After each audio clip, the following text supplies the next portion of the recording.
he came down to the lakeside, and he asked to get in one of the boats and pushed out just a little from the land, and he did a teaching to the people that were on the shore. But following that, if you begin with me down in verse 4 of Luke chapter 5, he says, and when he had stopped speaking, he said to Simon, launch out into the deep and let down your nets for a catch. But Simon answered and said to him, Master, we have toiled all night and caught nothing. Nevertheless, at your word, I'll let down the net. Well. And when he had done this, they caught a great number of fish, and their net was breaking, so that they signaled to their partners in the boat to come and help them. And they came and filled both the boats, so that they began to sink. When Simon Peter saw it, he fell down at Jesus' knees, saying, depart from me, for I am a sinful man, O Lord. For he and all who were with him were astonished at the catch of fish which they had taken. And so also were James and John, the sons of Zebedee, who were partners with Simon. And Jesus said to Simon, do not be afraid. From now on, you will catch men. And so I just want to drop a little thought for you today. Don't be afraid. Launch out into the deep. All right. Don't be afraid. Launch out into the deep. See, there was a sermon that Jesus was giving to those who were on the shore, and they were safe on the ground. But there's another sermon he gave to those of us who are in the boat with him.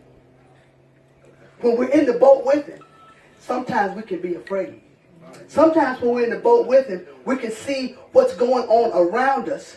They've been out fishing. They weren't able to catch anything. It seems like what they were doing was really not amounting to anything. I'm not able to do what I know how to do, and I'm in the boat. That's what I know. But now Jesus was with them where? In the boat. And he said to them, don't just stay here on the shore. I don't want you to be close to the edge. I want you, what? To go out into the deep. Go out to a place where you're not comfortable right now. Go out to a place where you don't think anything's going to be productive. And Peter, they decided to do what? To just do what Jesus said. They gave it a shot. See, that's why I like Peter.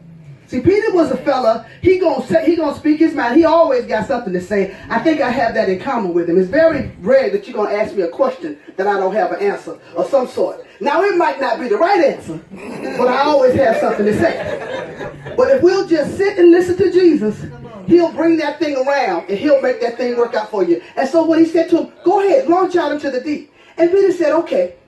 And so Peter said to his fellas, come on, y'all, let's go ahead. Let's try it. Right? Let's just try to do what Jesus has told us to do. Launch out into the deep and throw your nets down. And an amazing thing that happened when they threw their nets into the sea. God didn't just meet their needs. He didn't just meet the needs of the ones that was in the boat with Jesus. God met the needs of the ones in the other boat too. The other folk just follow along with him. So every now and then, you're walking with Jesus. You're doing some things that Jesus has told you to do.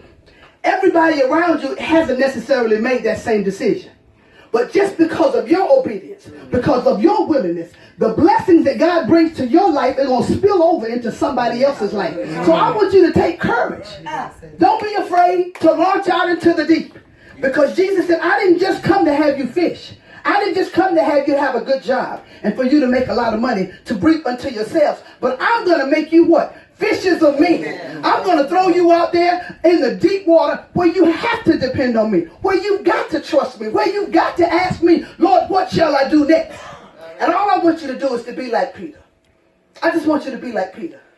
Even though sometimes we're afraid, even though sometimes we think we're on shaky ground. See, because when you're in the boat is not ground. I don't care how calm the water is. The boat is still got there's a little uncertainty in the boat. But I want you to know that Jesus is in the boat with you. You don't have to fear when you know that Jesus is in the boat. And so we just end up, he says at the end, don't be afraid. From now on, you will catch men. So when they had brought their boats to land, they forsook all and followed him. So now when you go back to the land, we're out on the boat right now, and we can get real excited when we're on mission, when we're away from family and friends, and when we don't have the responsibilities of home, and we're here in this beautiful land. We're here in Jerusalem. We're here in Israel, and we're looking at all the beauty and where Jesus actually walked. But sooner or later, y'all, we got to go back to land. We got to get out the boat. And And when they landed and got out of the boat, they forsook all and followed him. So all I ask you to do is we have to make a decision. There are many of us who have gotten into the boat, but we've yet to take that next step to forsake all and follow him. You got to turn it all loose. You can't do what you used to do. You can't even do what you want to do. Because why? You're following him. So wherever he goes, that's where we're supposed to go. If we're going to follow Christ, launch out into the deep. Don't be afraid. God bless you. Amen.